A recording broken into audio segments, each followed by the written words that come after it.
सूर्यकोटि संप्रभा निर्विघ्नं कुरु मे देव सर्वकार्येषु सर्वदा।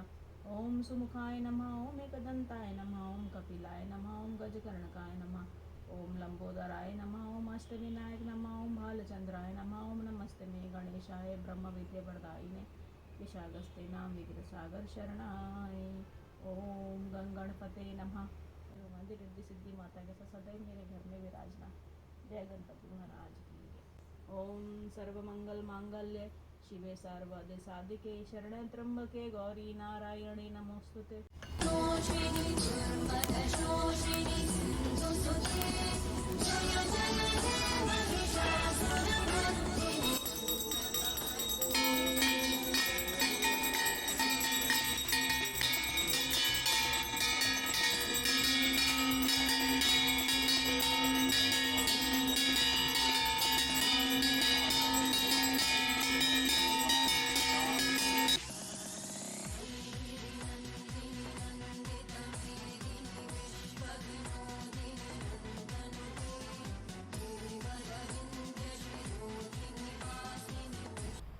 चंडिका देवी।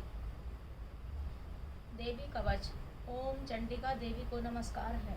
महिष मार्कंडे ने कहा कि हे पितामह, जो इस संसार में परम गोपनीय तथा तत्व हो तथा मनुष्य की सब प्रकार से रक्षा करने वाला हो और जो अब तक किसी दूसरे के सामने प्रकट ना हो किया गया हो, कोई ऐसा उपाय मुझे बताइए। ब्रह्मा जी बोले, हे महिष, ऐसा उपाय तो देवी का पवित्र कवच ही है, जो परम गोपनीय तथा संपूर्ण प्राणियों के उपकार करने वाला है। हे माँ मुने, उनको सुनो।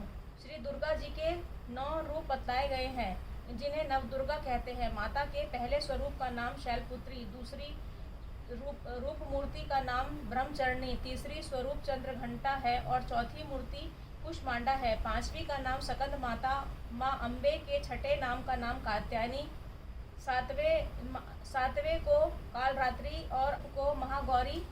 देवी के 9वें तथा अंतिम स्वरूप का नाम सिद्धिदायित्री है। ये नव दुर्गा के सब नाम महामते ब्रह्मा जी द्वारा प्रतिपादित हुए हैं। जो मनुष्य दुख रूप में अग्नि में जल रहा हो, युद्ध भूमि में शत्रुओं के से आक्रांत हो गया हो, घोर संकट में फंस गया हो तथा इस प्रकार भय के आतुर हो गया हो, तब वह भगवती दुर्गा नव दुर्गा की शरण में जाए तो की शरण में जाते हैं, उनका कभी अमंगल नहीं होता।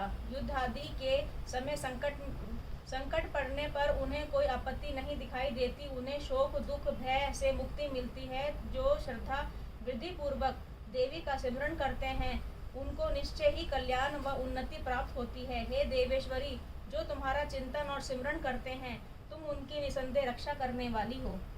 जय माता दी दोस्तों, ओम नि शिवाय में आप सबका स्वागत है। आज नवरात्रि का 7वां दिन है। माँ कालरात्रि की पूजा होती है आज। और माँ का जो स्वरूप है वो काफ़ी विकराल है, क्योंकि क्रोध में रहती है माँ, और बिखरे हुए बाल और जो रंग है बिल्कुल आधी रात जैसे काली रात होती है, ऐसा उनका वर्ण है। इसीलिए उन्हें कालरात्रि कहा जाता है।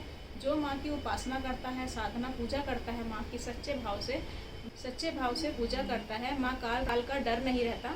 और माँ हमेशा राक्षसों और पापियों के नाश के लिए तैयार रहती है और अपने भक्तों पर हमेशा अभयदान करती है।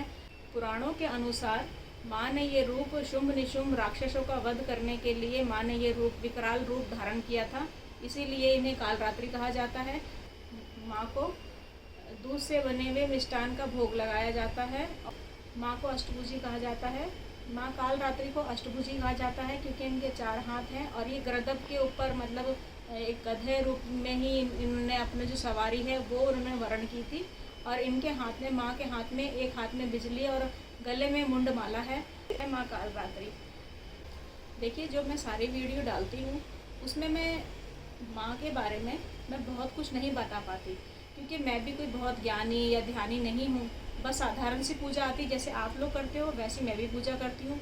मुझे भी कोई ज़्यादा ज्ञान नहीं है पूजा पाठ का, बस साधारण पूजा करती हूँ। वो ऐसे ही मैं आपसे भी यही कहूँगी, आपको एज अ सजेशन भी मैं यही दूँगी, जितना साधारण पूजा हो माँ की, क्योंकि हम लोगों ये मनुष्य में सामर्थ्य नहीं है माँ की पूजा या उनको खुश करने का। बस हम अपने साधारण पूजा करें, जैसे आपसे हो पाती है जो भी आप सच्चे भाव से माता को भोग लगाओगे वो माता अर्पण करेगी। आपकी साधारण पूजा से भी माँ खुश होगी और आपके घर में भी माँ लक्ष्मी, माँ सरस्वती का वास हो, आपके परिवार में भी सुख शांति, सुख समृद्धि रहे। यही कामना के साथ मैं ये ब्लॉग समाप्त करती हूँ। आप मेरा इसके बाद जो ब्लॉग आएगा वो भी देखिएगा और थैंक यू फॉर वॉचिंग। जय माता दी।